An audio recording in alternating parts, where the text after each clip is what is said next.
coming to you live from the Vermont Wild Kitchen. Usually this time of year, we would be doing cooking seminars like this live. What you're gonna do is you're gonna drop your Fiddleheads right into the flour, kind of get it nice and coated.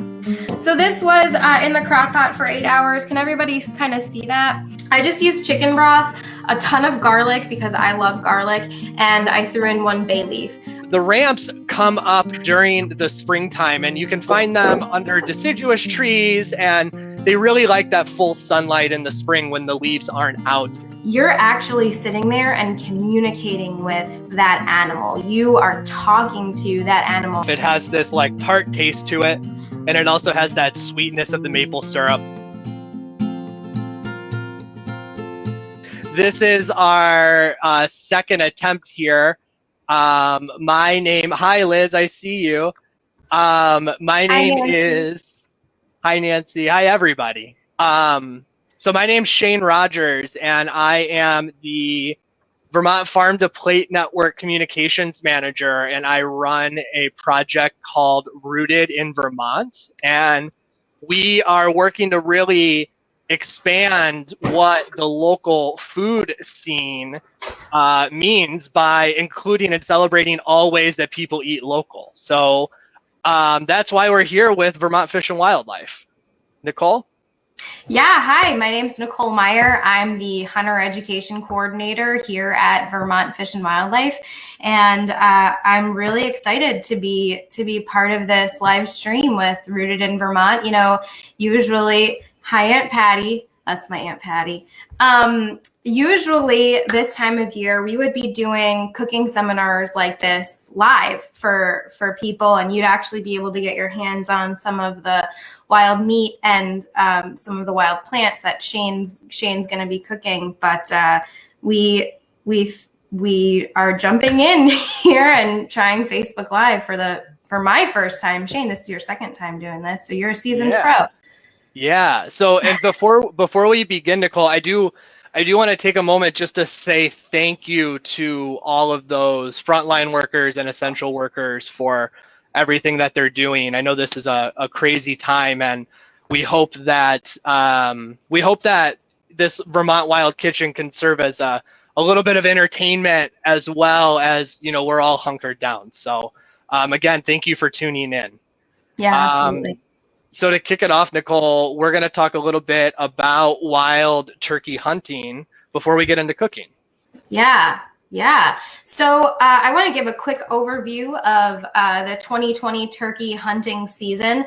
Turkey hunting season in the springtime starts May 1st in Vermont and goes through May 31st. Shooting hours are a half hour before sunrise until 12 noon in Vermont. So be aware of that. If you are out in the woods, I highly suggest that you wear blaze orange during the month of May, especially in the morning time when there might be hunters in the woods. That's just a really, really good thing to do. I also want to talk quickly about how the coronavirus is impacting turkey hunting this year in Vermont. So really quickly, we have a few considerations for, number one, reporting turkeys. We are advising folks not to go to check stations. Do not go in person to check stations. You'll be in too close proximity to other people. So we ask that you report your turkeys online with our new turkey reporting tool on our website. And we have a link to that. I believe Shane just posted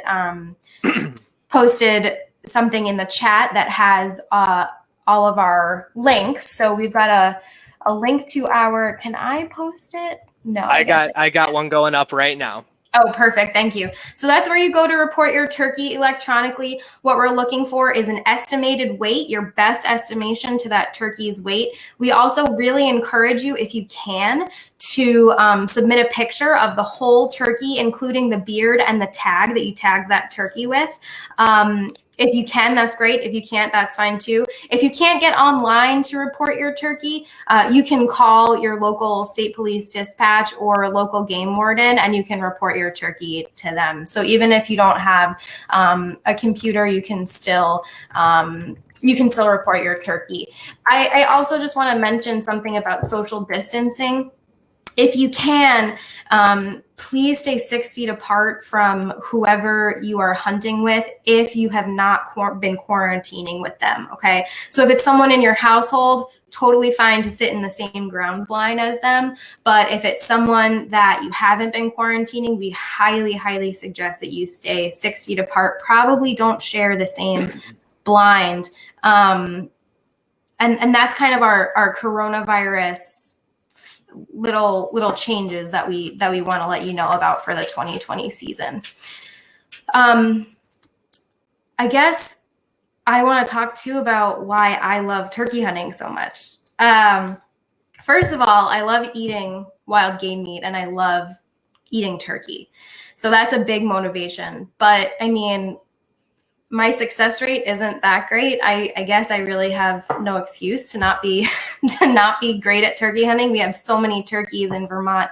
I love being out in the springtime. I think that springtime turkey hunting is the weather is usually fantastic, especially toward the end of the season. And I think the thing that I love most about turkey season is that you're actually sitting there and communicating with that animal. You are talking to that animal. And as a kid, I don't know about you, but as a kid, I always dreamed of talking to animals. I always dreamt of talking to my dog, to the squirrel in the backyard. And this during turkey season, I feel like I'm actually doing that. I'm actually talking to the animals. And I think that, to me, that's the coolest part. If I don't shoot a bird, that's totally fine. If I hear a gobble or if I see a bird, I count that as a successful day. And, you know, Shane, I remember when you and I went turkey hunting together last spring. Do you remember I said to you, I think I just heard a gobble? And I hadn't heard a gobble all season, so I wasn't, I like almost wasn't sure. Like, do I remember what a turkey even sounds like at this point? Yeah, and it's a lot of fun to go turkey hunting with someone and to take someone new turkey hunting with you too. I just love it.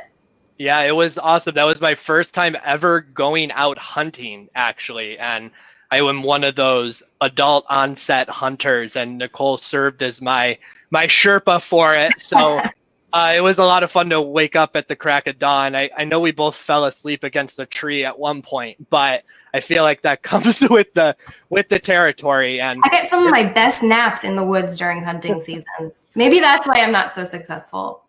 Yeah, that could absolutely be it. And I know for me too, hunting had always been one of those things that I thought was a huge thing to partake in. But Nicole really showed me that if you take the right steps and you do your hunter education, it's actually pretty easy to get out there and enjoy the Vermont scenery in ways that you may not have before. So I'd encourage those who are on that are hunters to take new people out, and those who are thinking about it to definitely reach out to folks that you know are doing it. Most people are happy to share that information. Yeah, and I mean, if you come to hunting as an adult, not only, you know, do we encourage you to find a mentor, but once we're able to hold events again, we do have this great program. It's a Learn to Hunt program where you can actually spend a weekend with a bunch of new hunters and seasoned hunters. And together we spend a weekend learning how to hunt. And then we actually go out and do a turkey hunt together. So I'm really excited for when we'll be able to gather all in person and run that event again. Yeah, that's going to be really exciting. So with that nice overview, Nicole, is there anything else you wanted to add? I know we were talking about everyone making sure they wear their orange blaze when they're out in the woods at this time of the year too. And that's going to be particularly important, especially if you're out foraging and not necessarily hunting, because you're not going to be keeping an eye out for necessarily the other hunters very camouflaged in the woods. So right. Make sure you have that on your body or your dogs or whoever you're out with, just to be safe. Yeah, absolutely. Another thing that I'd mention is if you are, now's a great time in general to be talking to turkeys, even if you're not turkey hunting, but I highly discourage you from, if you're not turkey hunting, I would say don't don't do any turkey calling, because you could accidentally be calling in a person, right? Because we're imitating the animals that we're trying to pursue. So, you know, I would just say that as well. Try not to do, especially not any gobbling, I'd say. Yeah. All right. So are we good, Nicole? Are we good to dive in onto some cooking? Let's do it. Cool. Show me some side dishes. So tonight we're going to be preparing for you, obviously, wild turkey, but we also wanted to show you some other things that are in the woods that you'll be able to also find and eat. So what we have that we're starting off with is your beautiful, lovely oniony ramp. So the ramps come up during the springtime, and you can find them under deciduous trees, and they really like that full sunlight in the spring when the leaves aren't out. And now a way that you can identify them is they have these oval stalked leaves that are about 4 to 12 inches. They tend to grow in clumps, and the real sign that you found ramps is that when you crush it a little bit, it smells just like onion. And then also to help you, the leaf stalks have this orange, not orange, it's red and white type of hue to it. And the underground everything that's underground kind of looks like a little white scallion, which is the bulb. Now, before we get into the cooking, it is important to note that ramps take about 7 years for them to mature and to spread their seeds. So if you do stumble upon ramps, definitely count yourself lucky. But if it's a smaller patch, you should definitely consider maybe passing it over for a couple of years to wait till it grows. You want to be able to always make sure that you're harvesting sustainably, because if you start taking them all, then they're not going to be there for years to come.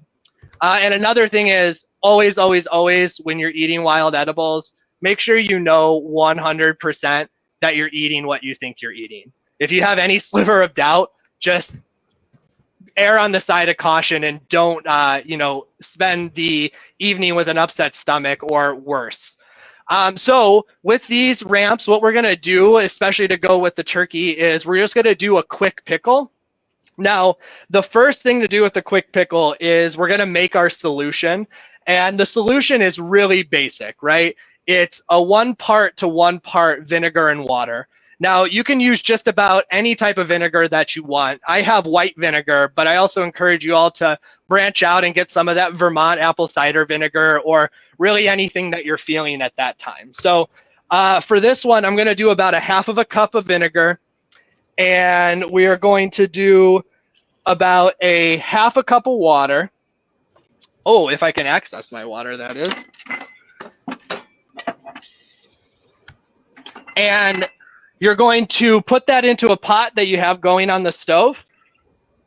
And in that pot, you're going to want to mix together about 1/2 tablespoon to a tablespoon of kosher salt and some sugar as well. Now, once you get that all in there, you're going to bring that to a boil. And you're going to make sure that all of that stuff ends up dissolving. So if you don't want to use white sugar, I'd also recommend trying out maybe some maple sugar from one of our maple sugar makers. And that's always a good addition to this too. So give that a good stir, and we're going to bring that to a boil. And once that's boiled, you're going to take that off, and we'll get to the ramps. So as you saw with the ramps, they have this identifiable oval leaf stalk, and you are going to take those and end up cutting off the green part of it for your pickle. Now, whatever you do, I would highly recommend that you do not throw away the top leafy greens, because they are just as delicious as the bottom. And they can be made into things like pesto. You could cut them up and put them in eggs. The last time we did this, we put some ramps with some potatoes. So definitely keep on to these, hold on to these before you, and incorporate them into other dishes. So this is a really simple process. You're going to take your stalks, you're going to get yourself a small mason jar or whatever you have that you can put a lid on. Now, as this comes to a boil, you're going to take this off, Make sure everything is dissolved in there. And I've always learned that you want to make sure that this is cooled down, but I've also read that you can do this warm too. So it's really whatever your preference is. So just to keep this a little bit cooler, I'm going to take some ice here and throw it in and make sure that gets all melted in to cool it down. And it's a really simple process from here. All you end up doing is you take the solution that you just made and you pour it to cover up the whole entire ramps in your mason jar.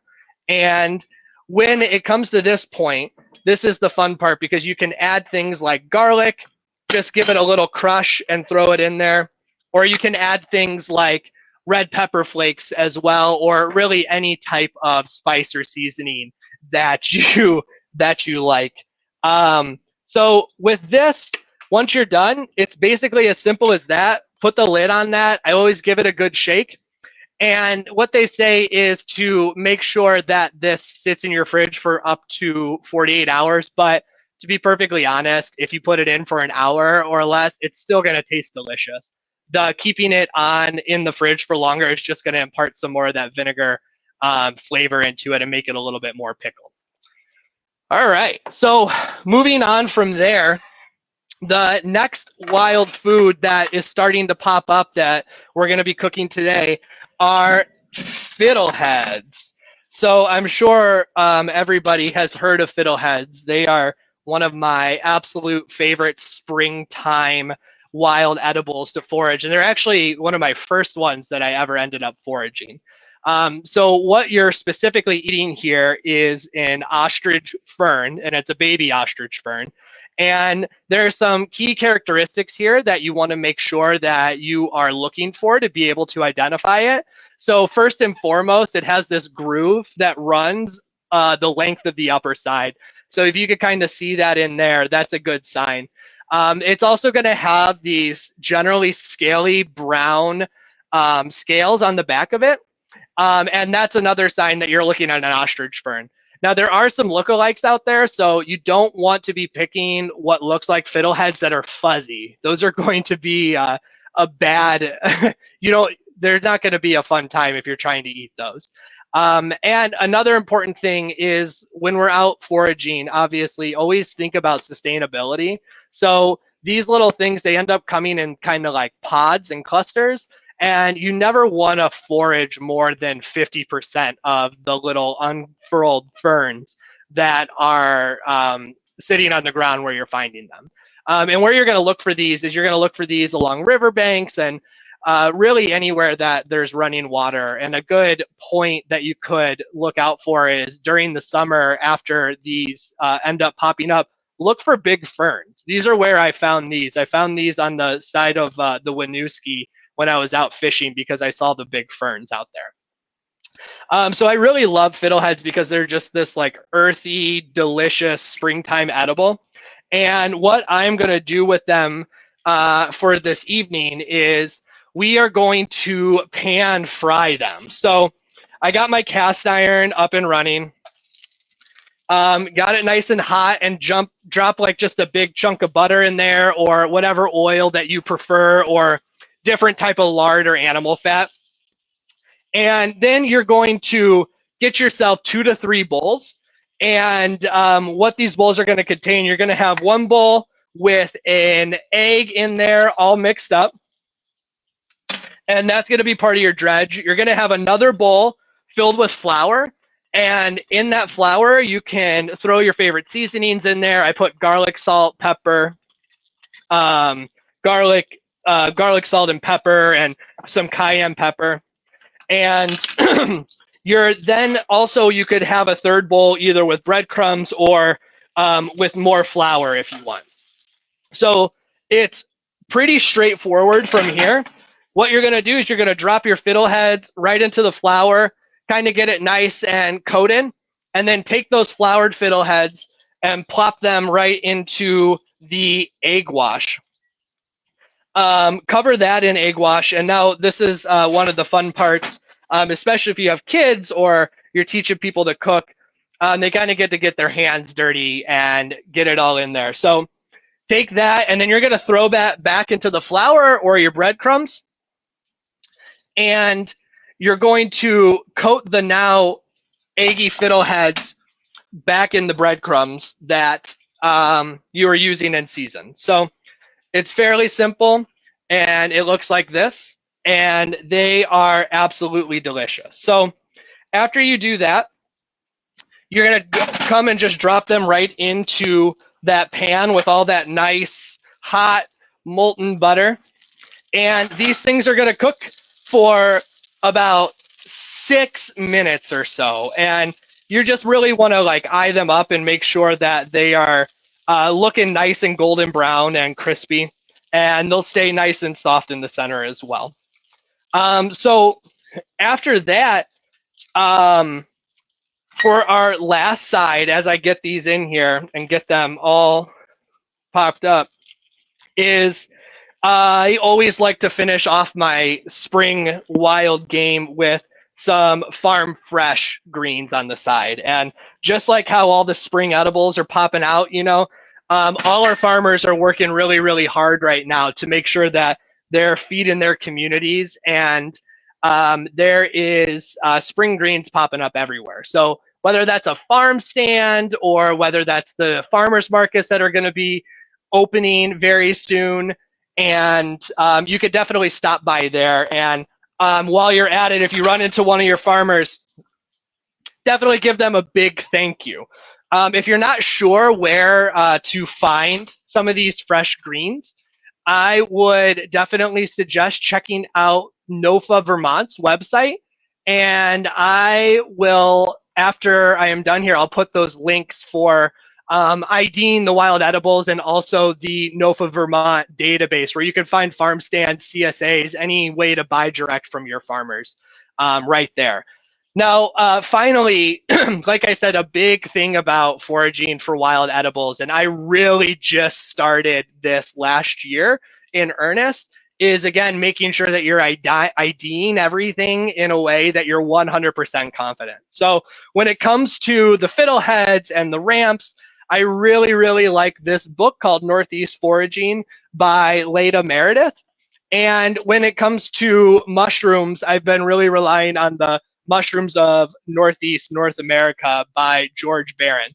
And another one that I always seem to carry around in my stack is A Beginning Guide to Recognizing Trees of the Northeast. Because as mushrooms start popping up, one of the ways that you're going to be able to identify them pretty easily is through the trees that they're growing under. So with all that being said and these fiddleheads cooking up, I am going to throw it back over to Nicole, who has a nice wild turkey dish being prepared. Awesome. Thanks, Shane. Liz in the chat asked, are turkeys meaty enough this time of year? That's a really good question, Liz. You know, during the winter time and the late spring, when there's a lot of snow on the ground, the turkeys are really are mostly hanging out underneath evergreen trees and kind of eating what is falling from the evergreen trees. So usually like pine needles and things like that. A lot of times they'll gobble up some other like incidental things that are in the soil. And so they're ramping up for breeding season, right? And they need a lot of calories for breeding season, which is generally they're breeding in like March and April. So, you know, I can't say with a huge degree of certainty what. Sorry, Nicole, I dropped you for a second. My bad. Oh, sorry. Okay, I'm back. Sorry. I don't know what that was. But yeah, turkeys are going to be meaty enough this time of year. Wild turkeys are not nearly as meaty as the farm raised turkeys. Wild turkeys are out there trying to survive every single day, you know, so they're out there burning calories. They don't have a ton of fat on them, but they are really, really good eating. They're eating a lot of acorns that fall to the ground, seeds and pine needles and stuff that falls to the ground. There's some really interesting things that turn up in the crops of turkeys. And Bob Etzweiler, who I think is on right now, actually just posted a picture today of what he found in a turkey's crop, which is pretty interesting. So Nicole, before you get going, sorry, Heather in the comments, Heather in the comments mentioned something that I definitely forgot. You certainly want to thoroughly cook fiddleheads. I remember vividly my friends when we were living up in the Northeast Kingdom ate raw fiddleheads once, and they did not have a good evening, to say the least. So do not eat raw fiddleheads, because it will not be a fun time for anybody. Do you blanch your fiddleheads ahead of time, Shane? Because that's something that I've done. I've blanched them before I even start cooking them. Yeah, that's a good point. Generally, you're gonna want to take like a bowl of water and put the fiddleheads in and wash them off, because you're going to get those brown scaly flakes off and kind of get some of that soot and dirt that gets curled up into those ferns. So I would do it a couple times until the water runs clear, and then you won't have a gritty meal. Yeah. Great. Cool. So what I'm going to be making actually looks nothing like the picture that we advertised to you with, so I apologize for that. I'm actually making shredded turkey breast with a homemade maple barbecue sauce. So that's what we'll be making today. I love doing shredded meats because of the versatility for that of them, right? And I just throw the meat in the crock pot, and then 8 hours later, 6 hours, 4 hours, however long you want to slow cook it, it's ready to go, and you've got a really great meal, like multiple meals too. This is something that we make a lot, and we have shredded meat on sandwiches. We use it for tacos. We use it for casseroles, for soup, etc., etc. Matt, great question. Do most people only take the breast meat on wild turkey? People certainly prefer the breast meat on wild turkey, but I would say that sticking to the breast meat, you're losing out, because there's still all that great like leg meat and thigh meat too. And that stuff is great for the crock pot too, because that stuff tends to be a little bit more tough than the breast. And some people view it as a little bit more difficult to cook with. But I think that you throw it in the crock pot, or you throw it on the smoker and then in the crock pot, and you've got a really delicious, flavorful meal. I save the bones, and I make bone broth out of the bones too, which is just really delicious. So I highly suggest any of that. So what do you do? So what I've already done, number one, is I've already field dressed this wild turkey. Like I said, we're not going to weigh stations this year. We're reporting our turkeys online and estimating their weight. Go to our our vtfishandwildlife.com for all of those details and where to report your turkey. We're estimating the weight. We're buying our licenses and tags online. We're maintaining social distancing. So we've already field dressed our turkey, number one. And Shane, I think there's a link to how to field dress a turkey, if you wouldn't mind posting that in the chat. Absolutely. Thanks. And then how to report your turkey online too. There's a video too that, if you wouldn't mind posting that in the chat as well. Sure. So the next step after you report your turkey is cleaning your turkey. So when you're field dressing the turkey, you know, no matter how well you field dress it in the field, you're going to get feathers, dirt, you're going to get stuff on it. So bring it home, make sure you wash it off. You might even find some of your pellets in the meat. Make sure you take those out. Otherwise, you're going to have a very crunchy and interesting meal. For what I did was I took the turkey breasts, I cleaned them, washed them off, made sure I got all that stuff off of them, and then I brined them overnight in just a salt water brining solution. I did 4 quarts of water to a quarter or half cup of salt is what I did. So that's what I did. I put them in the brining solution, and then I threw them into, once they were done brining, I threw them into my crock pot. And in the crock pot, I had chicken broth just covering. Shane, your mic is still on. That's great. Facebook Live. So I threw, after I was done brining the turkey breast, I threw them in the crock pot. I covered them with some chicken broth, but you can really use whatever liquid you'd like. I've heard some people use pineapple juice. Some people leave it in the brining solution, I think. You can use Coca-Cola. You can use Sprite. There's a lot of things that people will marinate and slow cook their turkeys in. I just used chicken broth, a ton of garlic because I love garlic, and I threw in 1 bay leaf. I set my crock pot on low for 8 hours. You could also put it on high for 4 hours, and you would get around the same effect. I don't know if you guys can see my bowl. Hey, Nicole, we had a question of, is there a difference in taste between spring and fall turkeys? That's a good question.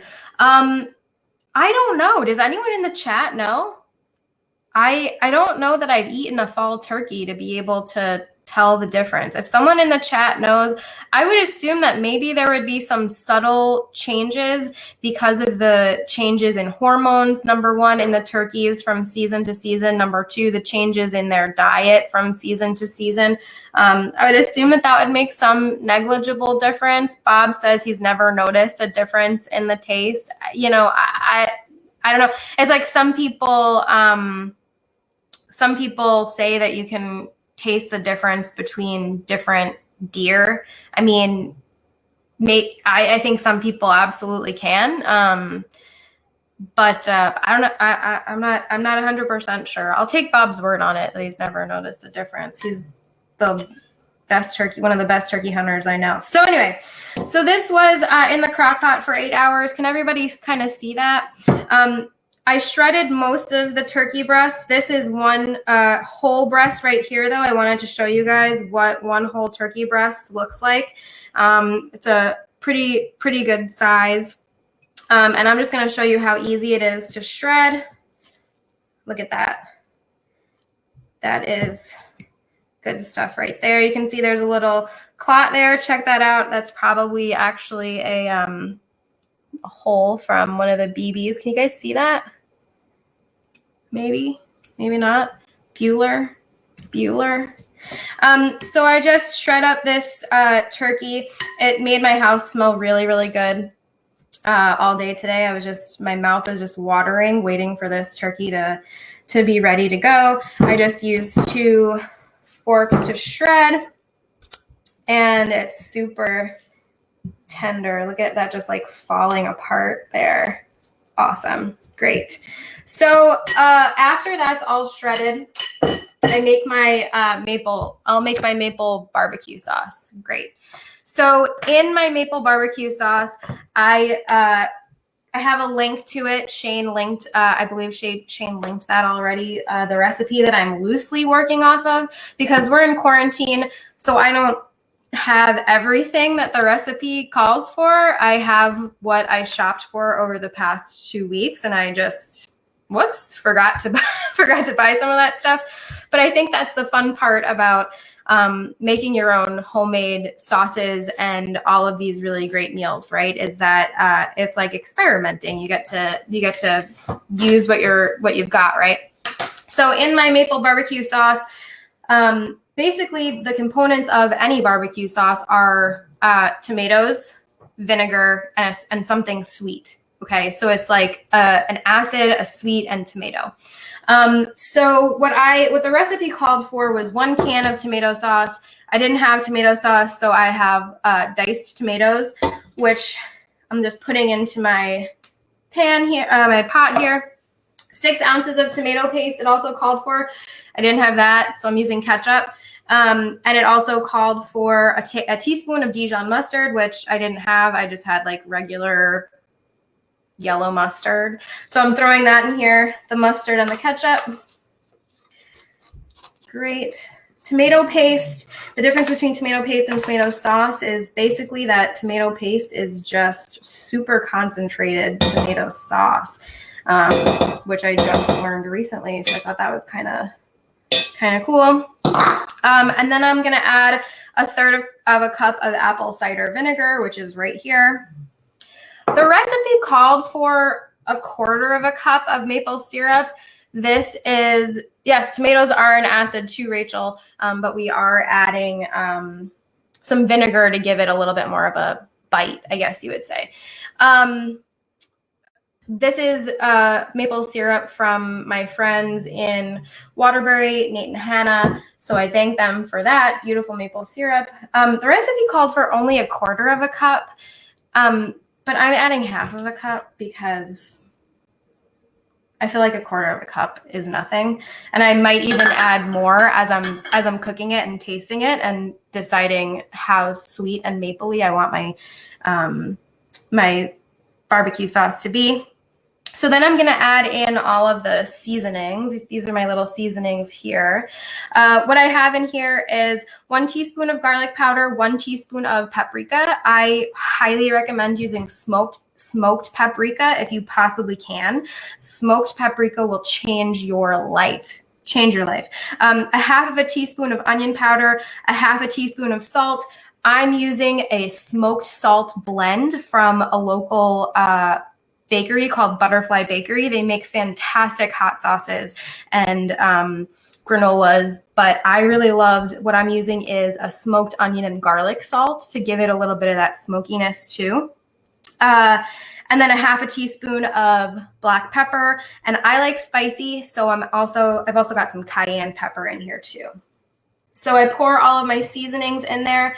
And then what I'm going to do, you saw I had the diced tomatoes in here. What I'm going to do is I've got my immersion blender, which is one of my favorite kitchen tools.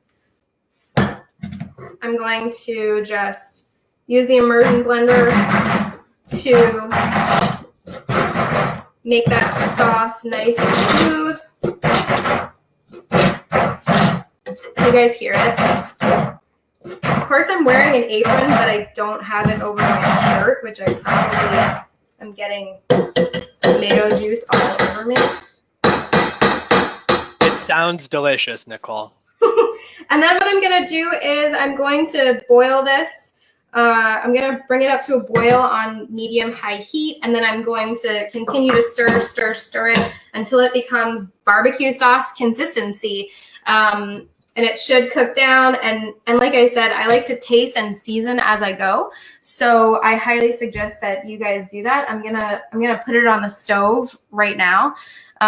Rachel, thank you. Smoked paprika will change your life. I'm glad you're on the smoked paprika chain with me there. All right, and so I'm just gonna keep that moving and cook it down into barbecue sauce, and then I will add it to my shredded turkey. Nicole, what type of buns do you like to use, or is there anything specific? So I love using the Sweet Hawaiian, King's Sweet Hawaiian rolls. I happen to live near Red Hen Bakery in Middlesex, and I love their like rustic dinner rolls too. I love serving it on that. However, again, we're in quarantine, so someone ate the rolls that I was supposed to be serving this on.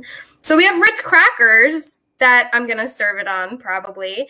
We also have just plain old country white bread and some whole wheat bread that you can serve it on too. I mean, this barbecue sauce is just really yummy, and that great flavor and tenderness of the turkey, you really can't go wrong with whatever you're going to serve it on, in my opinion. And also, King Arthur Flour has so many different types of recipes if you guys are still staying at home and want to mess around with making some bread. And the best part about making bread is that even if you mess it up, it still tastes delicious. Yeah, that's absolutely true. We've made bread at home and it's a ton of fun. It's a really great experiment. I love experimenting in the kitchen so much. So I made this barbecue sauce last week to kind of test out how I would do it for tonight. And we used it on pizza that we made. We made like a barbecue pizza, which turned out really good. We actually put the pizza on the grill too, which I loved. And I also made maple barbecue baked beans with it, which I highly suggest. We also added some shredded chicken into the baked beans that we made. And if we had like Vienna sausages or something like that, you could add that to it too. Oh my gosh, it was really good. And I was like, I'm never going to buy barbecue sauce again. I'm always just going to make my own barbecue sauce because it's deceivingly easy. Yeah, and if folks have any recipes that they particularly like, feel free to drop them in the comments and share them with everybody.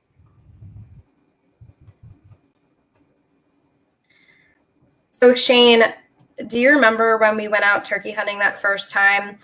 And I love this. Shane and I went turkey hunting together for the first time, or I took him for his first time turkey hunting, and I was so excited because one thing that I love to do in the woods is, especially in springtime, is kind of just notice what's coming up and blooming around, right?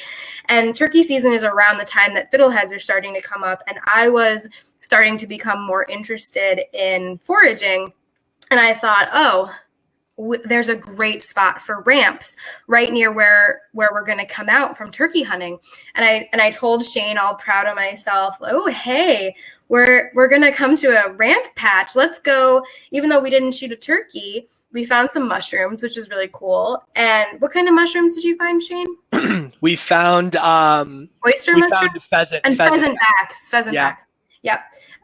Which I thought was so cool. And then I thought, I'll show him this ramp patch.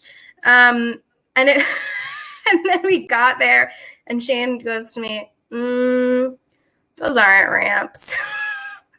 Like, I'm pretty sure those are daffodils that just haven't bloomed yet. And I was so embarrassed. But really that's the best part about it.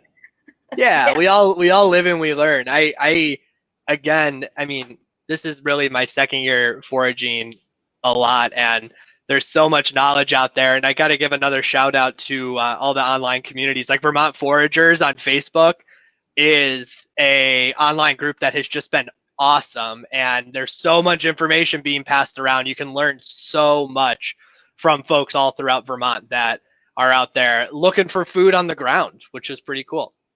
Yeah, absolutely. Especially during now when we feel like we're cooped up. We don't have to be cooped up. We could be out in the woods. A grand slam day in May is starting the morning out with turkey hunting, then going walleye fishing in the afternoon. And then while you're doing it, like foraging for some mushrooms, right? That's a grand slam day right there. You're really taking advantage of all that Vermont's wildness has to offer.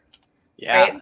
And hopefully hopefully bringing home lunch or dinner for yourself. I just want to show you guys how good that barbecue sauce looks already. It's kind of like at a low simmer. And I'm sorry that you can't taste it, but it already tastes like barbecue sauce. It's really, really good. Shane, you've got a question in the comments from Matt Burlew. Where would we find ramps? Yeah, Matt, that's a great question. So ramps grow generally under deciduous trees.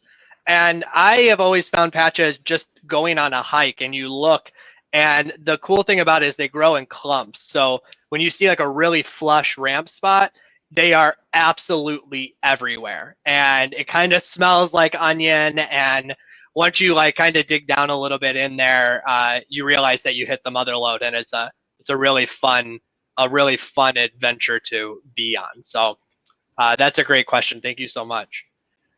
So Nicole, while you're finishing up that sauce, should I jump in and make our dinner cocktail as well?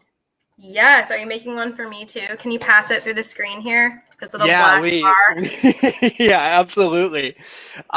So for this dinner cocktail, I had all these just grand visions of using Japanese knotweed as a simple syrup because it's supposed to taste like rhubarb.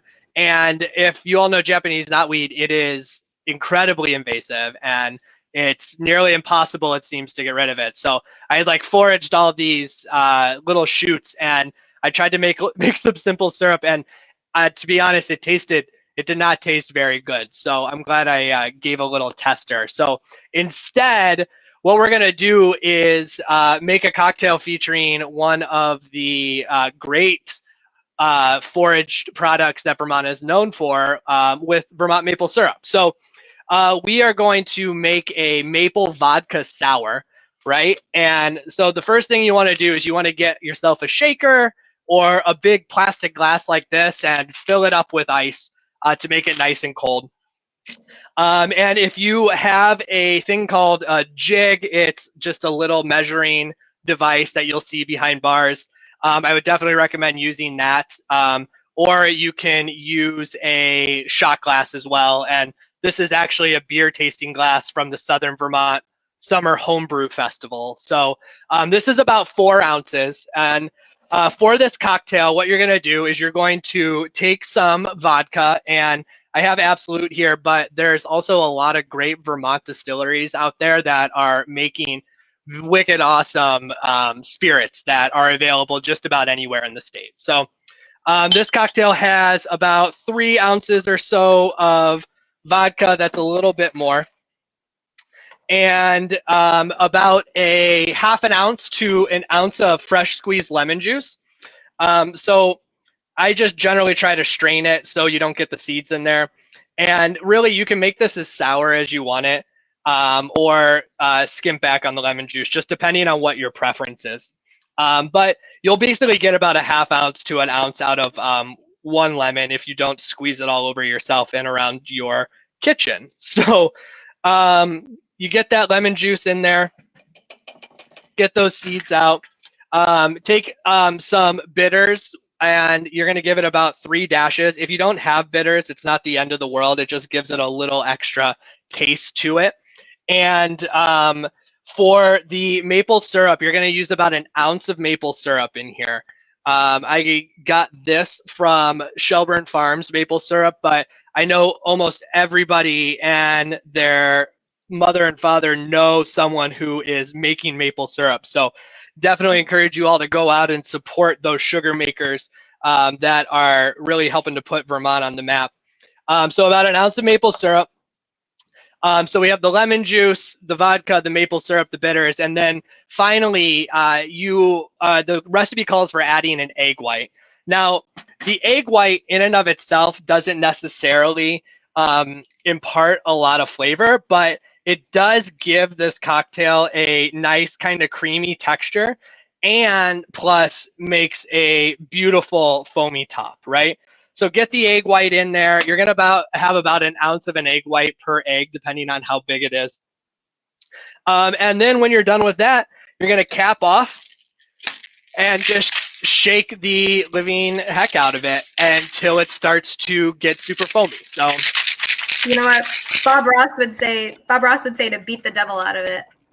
Yes, exactly. Beat the devil out of it. I know that some bars in Burlington and other places have people dedicated to shaking cocktails.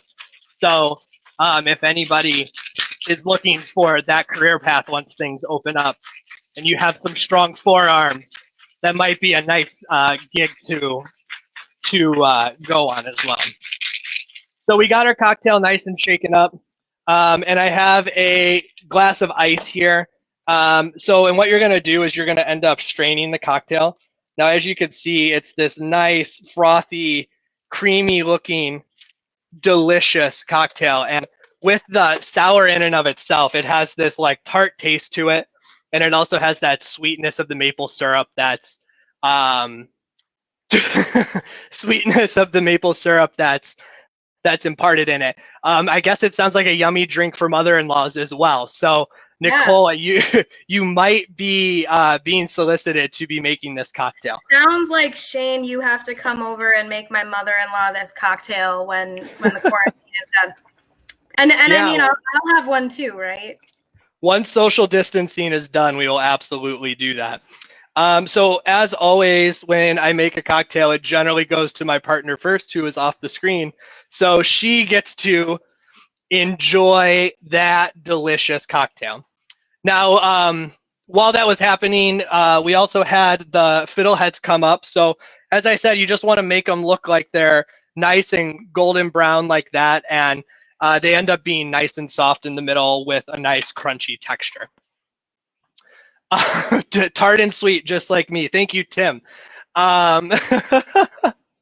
So with that, we have basically completed dinner for you all.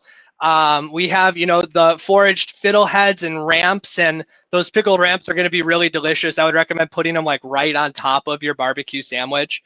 And we also have Nicole's delicious recipes. I will share again all the recipes here in a second.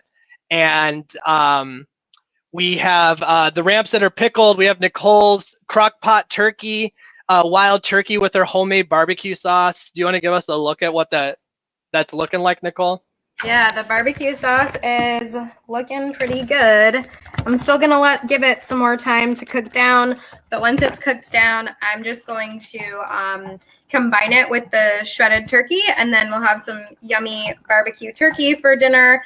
My husband is very excited about that. And if you're gonna be storing this stuff, you can store it in a mason jar in your fridge, and I think it stays for about 1 to 2 weeks. It should say on the link where the recipe is.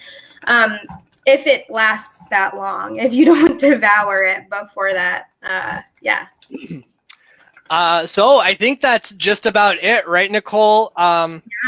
I would say, again, nothing really goes better with your wild dinner than some farm fresh sides as well.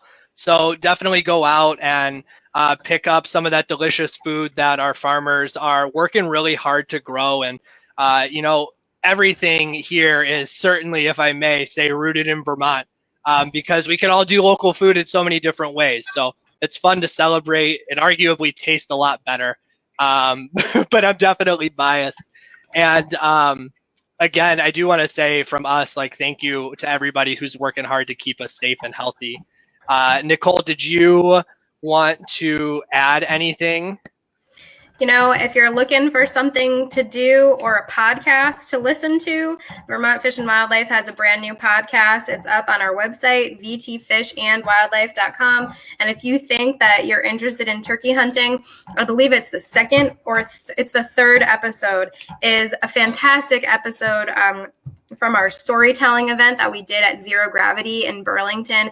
It was a storytelling event all based on wild foods. And there's 2 women who told a great, hilarious story about their first time turkey hunting and stopping at some convenience stores and just asking, have you guys seen any turkeys anywhere? It's just a fantastic story. So, I think those stories are really rooted in Vermont too. And that's just as an important component to bring to the dinner table, right? Definitely. And for anybody who's still tuning in, if you want us to do more of this, by all means, inflate our egos and send us messages through Facebook with suggestions on what we can do next, because it looks like we are going to be social distancing for a little bit longer. So always feel free to drop a comment or send us an email, and we will definitely have Nicole's newest turkey hunter make an appearance the next time as suggested. So do you want me to bring him down now? See if I can bring him down now. I don't know. It looks like we got our third guest joining, but again, folks, thank you so much. And definitely drop us a message, and look at that. That's so nice. This is Jake, like the turkey. See, he was born for it. Yeah. Say hi. Hi, Grandma. Grandma's in the chat. Hi. Awesome. Yeah. Well, folks, we appreciate you tuning in, and definitely look out for more of these coming down the pike, right? Yeah, absolutely. We're going to do more. Make sure you check out vtfishandwildlife.com and our Vermont Fish and Wildlife's Facebook page. We have links to the video we did similarly to this one with trout with Corey Hart, our Let's Go Fishing coordinator. And hi, Aunt Patty, and hi, Aunt Kathy, and all of our other family members in the chat. Awesome. Again, thank you, folks, and we're going to sign off. We'll see you next time. Good luck to all the turkey hunters tomorrow morning.